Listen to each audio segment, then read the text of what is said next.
আজকে আমরা আলোচনা করব বান্দরবানের 10টি অসাধারণ দর্শনীয় স্থান নিয়ে। বান্দরবানের সৌন্দর্য কথায় বলে শেষ করা যাবে না।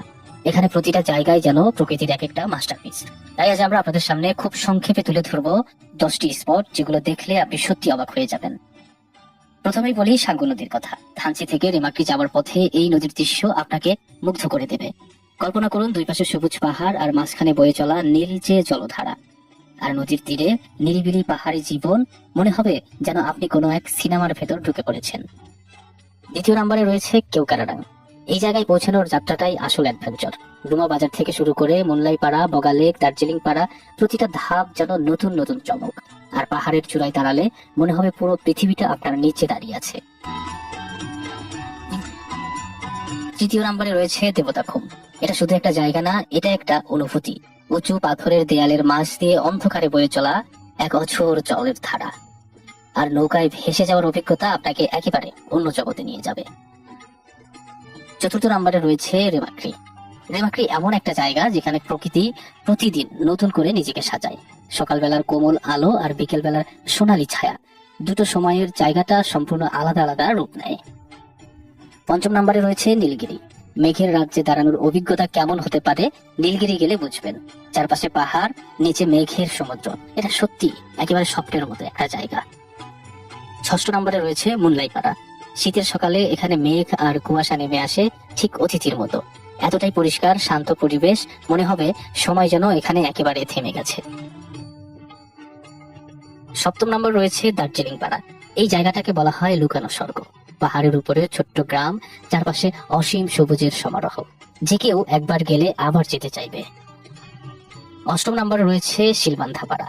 দেবতাখুম যাবার পথে এই গ্রাম আপনাকে থামতে বাধ্য করবে। এখানকার মানুষ, সরল জীবন আর পাহাড়ি সংস্কৃতি আপনাকে বাস্তব থেকে এক অন্য রূপে নিয়ে চলে যাবে। এ পর্যায়ে নবমতম স্থানে রয়েছে তমাতঙ্গি পাহাড়। পাহাড়ের চূড়ায় দাঁড়িয়ে যখন চারিদিকে তাকাবেন, ডিম পাহাড় সহ পুরো থানচি শহর যেন আপনার চোখের সামনে খুলে যাবে, একেবারে 360 ডিগ্রির মতো।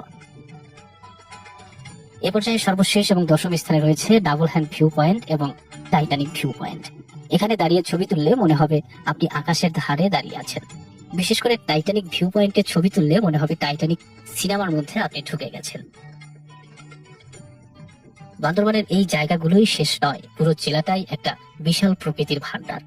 আপনি যদি কেওক্রাডাং ভ্রমণে যান তাহলে একসাথে মুনলাই পাড়া, দার্জিলিং পাড়া এবং বগা লেক সহ আরো অনেক কিছু দেখতে পারবেন। আর থানচির দিকে গেলে Nilgiri, double hand view point, Tamatangi পাহাড়, সাঙ্গু নদী, রেমাক্রি সবকিছু একসাথে ঘুরে দেখার সুযোগ পাওয়া যায়। তবে দেবতাখুম যেতে হয় একটু ভিন্ন রুটে। আপনার কাছে সবচেয়ে আকর্ষণীয় জায়গা কোনটি কমেন্ট করে জানাতে ভুলবেন না। আর এমন আরো ট্রাভেল কন্টেন্ট পেতে আমাদের সাথেই থাকুন। কোনো কোনো জায়গায় আপনার কথা কি বলবো, আমার নিজেরই ভয় লাগতেছে এই জায়গাগুলোতে, যে আমরা কি সামনে যেতে পারবো বা সামনে কি অপেক্ষা করতেছে। সামনে বিশাল বড় পাহাড়, রাস্তা কিন্তু কিচ্ছু দেখা যাচ্ছে না।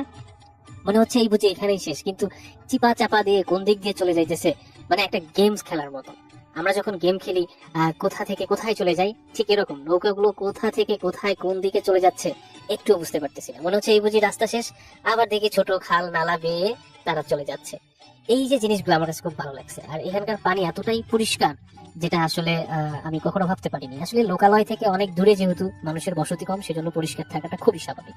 তবে আপনারা যারা আসবেন ভ্রমণ করতে, অবশ্যই মাথায় রাখবেন সিগারেটের খোল, কাগজের খোল বা যে কোনো কলার খোল, মানে আমরা যে প্যাকেটগুলো বাইরে ফেলি খাবার দাবারের পর, এই জিনিসগুলো এখানে কেউ ফেলবেন না, কারণ নোংরা হয়ে গেলে সেই জিনিসটা দেখতে ততটা সুন্দর থাকে না। কাজে এই দিকটাও মাথায় রেখে এখানে ঘুরতে আসবেন।